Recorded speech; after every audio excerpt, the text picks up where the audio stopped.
What's with that attitude? Who do you think allows you to live? I'm sorry. You are in the position of being my wife. So just shut up and do what you're told, you scum! How many times has it been like this? To be subjected to such abuse from a husband, who should be an equal partner. Certainly, we were happy at the beginning of our marriage. But when did things turn out like this? In the midst of already difficult days, the worst happened. My husband's infidelity was revealed. My heart was covered in a dark abyss, and sadness and anger surged simultaneously. Treating people conveniently, and then cheating on your spouse. Absolutely unforgivable. You remember this. I will pay back double for all the suffering I have suffered so far. My name is Ginger Green, and I'm 28 years old. I've been married to Mark for almost 2 years. Mark works for a company headed by his father, and at the young age of 32, he already holds a high position. He is destined to become the next president, ensuring a promising future. Our encounter was nothing but destiny. I was working at a flower shop at the time and had been standing in the store that morning to serve customers. Then, Mark showed up as a guest and approached me. Excuse me, I want to send flowers to my mother for her birthday. What do you recommend? If it's for a birthday, yes. Carnations are a classic choice, but they are often chosen for Mother's Day too. Sweet peas and roses are also popular. There are so many types, I'm not sure. I see. Oh, how about hydrangeas? They have a lovely meaning, symbolizing family bonds and patient love. Or something else? Gah! I'm sorry, I got carried away. No, go on. Listening to you talk doesn't seem boring at all. Saying this, he smiled modestly. In just a few minutes, I was struck by how gently he laughed. A complete change from the cool impression I had had of him before. After that day, he began to visit our store regularly. Each time, I shared my knowledge of flowers with him to the fullest. He always seems to enjoy listening, making me naturally happy as well. 2 months after we met, something happened. He bought a bouquet of 12 roses. These 12 roses, also known as Darcy roses, have a tradition in Europe where men used to present 12 roses to their girlfriends. Each rose had meanings like affection and respect, symbolizing a pledge of all these feelings to the recipient, often used during proposals. While I was wrapping the bouquet, Mark confidently shared this knowledge. I knew that different numbers of roses had different meanings, but I was surprised by how much he had researched. After finishing the wrapping, he handed the bouquet directly to me. In a state of confusion, I said, "Huh?" And he clearly stated, I like you. I want to marry you. What? Marriage? Even if you say that suddenly. What? Is there someone else? If there is, I will talk to them. No, there isn't. There's no one, but why so suddenly? If you don't like it, you don't have to accept it. But I really want you. Mark. At that moment, with no lover and feeling the pressure in front of friends quickly getting married, I might have been confused, but maybe this was fate. If someone loves me this much, I thought I could surely be happy. With that in mind, I accepted his confession and started dating. It seems he had marriage in mind from the beginning. As he quickly brought up the topic of marriage, I was fed up with my parents asking me every time I turned them down, "Is there anyone you want to go out with?" Because of this, I readily accepted his offer. I was surprised when I heard that Mark was the next president of the company. but I was increasingly attracted to his unpretentious personality, the kind that would give his mother a bouquet of flowers on her birthday. However, I began to feel uneasy about my husband's behavior. The first red flag was about 6 months into our marriage. In a strangely irritated state, my husband came home and roughly threw his bag onto the sofa. "Welcome back. What happened?" As I inquired, he raised his voice. I just made a little mistake at work, and my old man got mad at me. Why the heck? "Oh, really? But isn't it quite serious for your dad to get angry? Must have been something important." What? So you are saying I'm the one at fault? "Oh no, it's not that." I tried to laugh it off, but in the next moment, the TV remote came flying. The remote hit the wall, making a dull thud, and landed on the floor. Did my husband just throw the remote at me? Overwhelmed by fear, I collapsed on the spot, looking down at me with a cold stare. My husband uttered in a voice I'd never heard before. Don't get too carried away, okay? Mark? Just because you managed to marry the future president, don't think you're safe. If you keep acting up, I will. What are you saying? Why would you suddenly talk about throwing things away? I was just worried about you, Mark. Shut up. It doesn't mean anything for an incompetent person like you to worry about me. Got it? You're just my wife. Don't interfere with my work. Just shut up. This incident was the turning point, revealing my husband's true nature. Gradually, his verbal abuse became a daily routine. I've lost count of how many times I've heard words like good for nothing, stupid, and useless. Even now, after a year and a half of marriage, nothing has changed. I've become nothing more than a housekeeper, wearing the mask of a wife. Yet, the reason I have endured this marriage life is because of my in-laws. They treated me like their own daughter, especially my father-in-law, who has always seems to want a daughter. He keeps in touch with me regularly. Just the other day, while doing household chores, I received a call from my father-in-law. "Hello, this is Ginger." Oh, Ginger. Sorry to call out of the blue. How are you doing?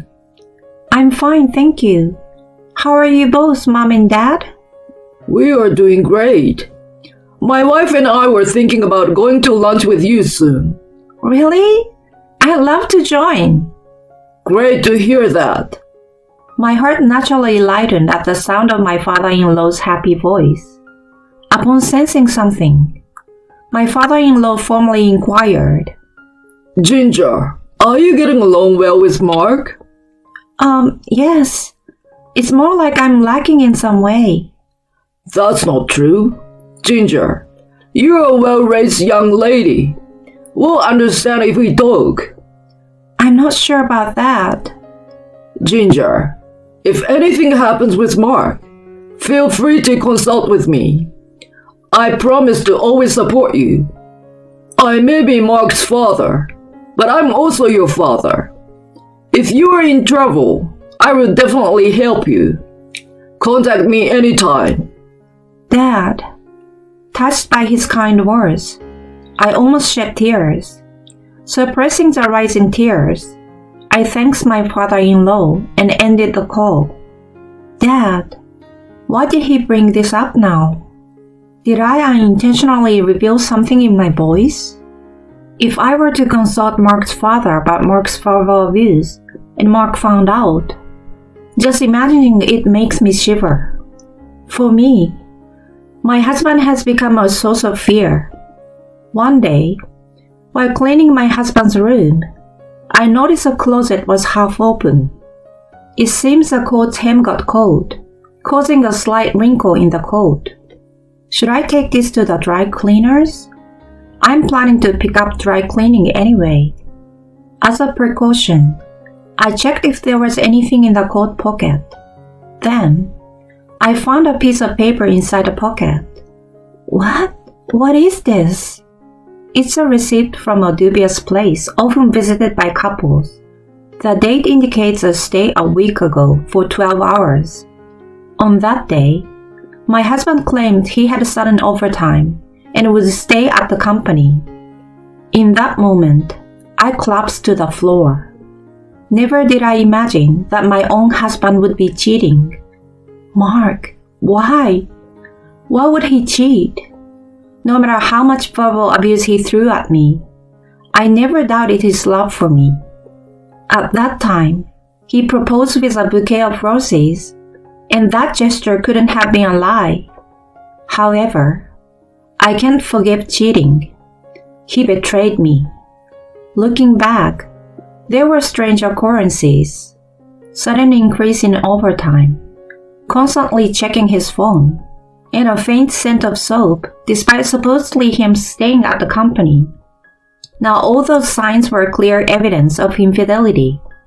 There's no room for leniency or consideration towards him anymore. This moment was when the trust I had built up for him crumbled. Unforgivable. After insulting people so much, he was cheating in secret? Just mocking others and quietly betraying me. But I won't just cry and accept it. I would definitely get revenge. From that day on, I decided to monitor my husband's behavior. I start following him when he leaves home, and after he disappeared to his office, I wait at the cafe near the entrance. Then, as expected, his lies became more and more obvious. Today, I will be working overtime and staying at the company. Such a message arrives, but he leaves promptly at the regular quitting time. Following him, I discover that he's meeting with a female colleague at the station 2 stops ahead. The two of them, arms entwined, head toward the location on the receipt. They spent the night together, and the next morning, as they emerged, they exchanged passionate kisses near the entrance. I continue to capture the whole affair with photos and videos. Regardless of it being for evidence, witnessing the scene of infidelity from a man I once loved is not a pleasant experience. After several weeks of observations, a substantial amount of evidence of the affair had accumulated. I waited for my husband to return to discuss it with him. I have something important to discuss. Sending that text, Mark returned home just past 11 p.m. What's this about? He opened his mouth with apparent annoyance, and I immediately broached the subject. Mark, are you cheating? Huh? What are you talking about all of a sudden? I know everything. Look, here's the evidence. I showed him the photos and videos I had collected on my phone. He briefly looked flustered, but quickly regained his composure. Huh? And what the big deal about this?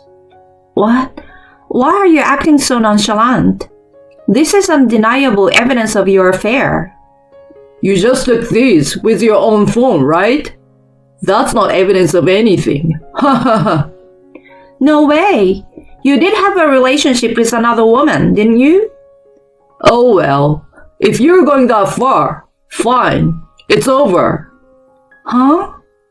At that, Mark took out the divorce form he had prepared in advance and thrust it in front of me. There you go. I will divorce you as you wish.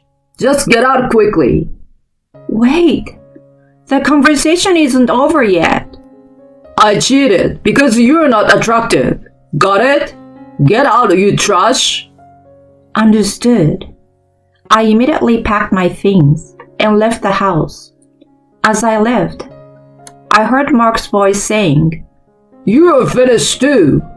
But I closed the door without saying anything. Apologies to my parents, who were so happy about the marriage, but with nowhere to go. I reluctantly returned to my parents' house. On the way back, I signed the divorce papers handed to me and submitted them to City Hall.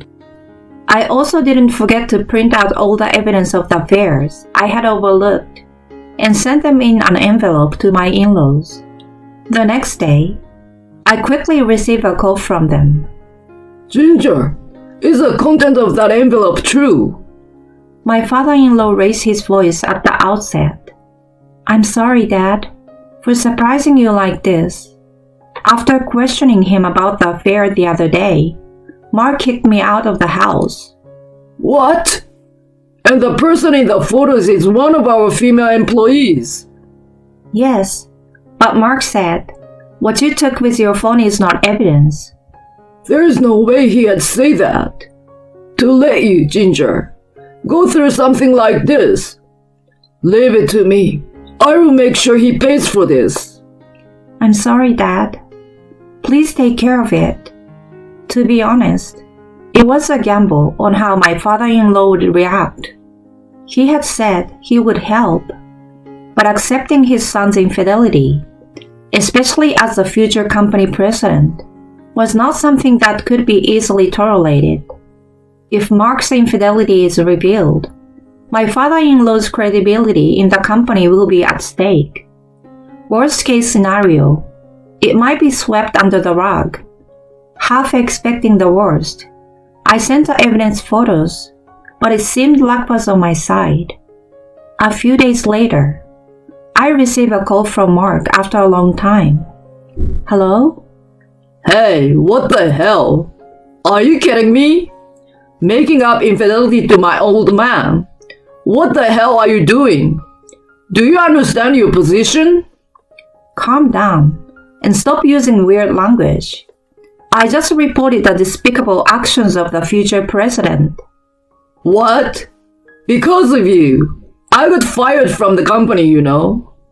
Oh, you got fired? But is that my fault? You snitched on me to my old man, didn't you?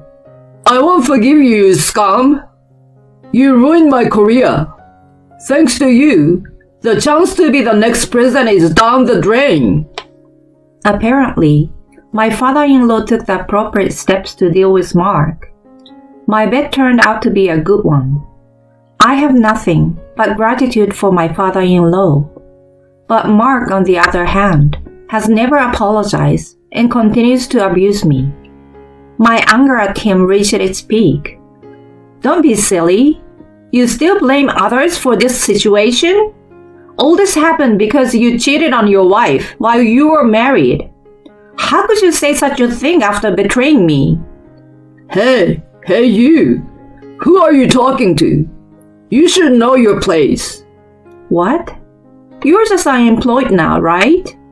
With the title of next president taken away, you've been fired, and there's no social value left in you.